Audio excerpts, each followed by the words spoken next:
Welcome to routerworkshop.net.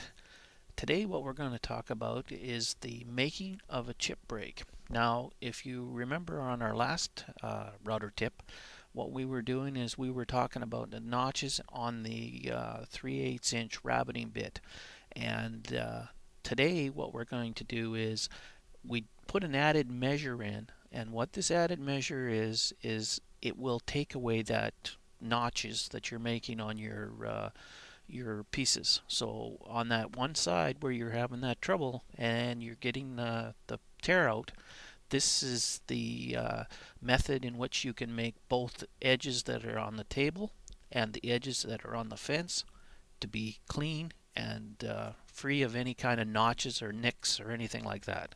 So without further, let's get into the router tip.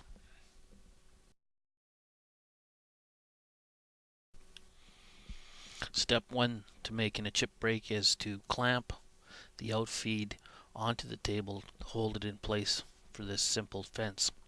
What you're going to do is you're going to turn the router on when it's clamped on the back feed, and you're going to ease the fence into the moving router bit to produce the chip break on the back side. Now that we've eased in the moving router bit, you'll notice that the bearing is at least a 1/4 inch behind the fence. So you've eased it in and you've put a shape. Now we can't really see that yet, but we will see it in a minute here. What the router bit has done is it's built a profile on the in-feed side of the bit of the fence, and that is what we're looking to get a nice clean edge, so that when the wood comes across it, that it chips it off and it breaks it at the exact shape that you're trying to cut. This is the in-feed,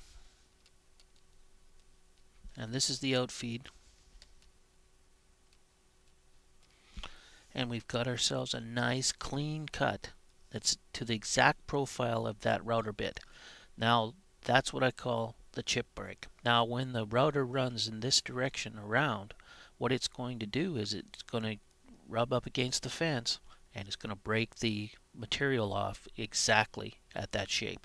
That way you're going to get a very clean cut every time. Now using this all the time is not necessarily a good thing, but where certain instances where you need to have it clean on both sides, that's where we use this chip break.